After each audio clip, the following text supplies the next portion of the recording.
जिस तरह से सर वादा खिलाफी हुई है मध्य प्रदेश में, तो क्या उस बाकी राज्यों में भी इलेक्शन अभी प्रपोज्ड है, तो उसकी वजह से और जगह भी सोचना, क्योंकि एक जगह वादा खिलाफी हो गई है, कमलनाथ से जब पूछा जा रहा है तो वो भी इस चीज को इग्नोर करते हुए नजर आए। देखिए, कांग्रेस पार्टी को साफ करना चाहिए था। मेरा मानना यह है कि अगर आपको सीट नहीं देनी थी तो समाजवादियों से बात नहीं करनी चाहिए थी। आपको पहला ही कदम ये उठा लेना चाहिए था कि आप अपना संगठन और अपनी पार्टी के हिसाब से लड़िए, और जो सहयोग चाहते वो बता देते तो शायद समाजवादी पार्टी सहयोग करती और खड़ी रहती।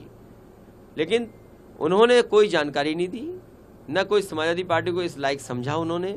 इसलिए समाजवादी पार्टी वहीं लड़ रही है जहां पर समाजवादी पार्टी का संगठन और मजबूत प्रत्याशी है। इंडिया गठबंधन से अलग हो गए हैं आप? इंडिया गठबंधन अब मुझे पता लगा मध्य प्रदेश के बाद भारत के चुनाव के लिए है, इंडिया के चुनाव के लिए है, देश के चुनाव के लिए है। तो देश का चुनाव आएगा तब बात की जाएगी, और जिसको सीट चाहिए होगी या जिस पे बातचीत होगी वो अलग प्लेटफॉर्म है। लेकिन ये सवाल ये है, क्रेडिबिलिटी का है, कि अगर कांग्रेस इसी तरह का व्यवहार करेगी तो कौन उनके साथ खड़ा होगा।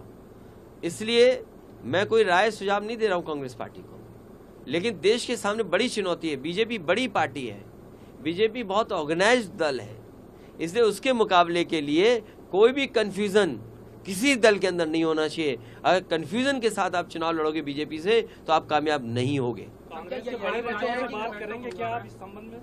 अब हम तो किसी से बात नहीं कर रहे हैं, हम तो आपसे बात करेंगे। सर, क्या यही वजह है कि कांग्रेस का हर आदमी अब आलोचना कर रहा है, चाहे तेलंगाना हो वहाँ पे भी लोग विरोध कर रहे हैं, और सभी लोग अब कांग्रेस का खुल के विरोध कर। तेलंगाना में भी अभी देखा गया, असदुद्दीन ओवैसी ने भी, सबने कहा कि बी पार्टी बता दिया है बीजेपी को। नहीं तो वो तो आप जानकारी कर लें कि बीजेपी को हराने के लिए सवाल बीजेपी का नहीं है, सवाल है कि संविधान कैसे बचेगा।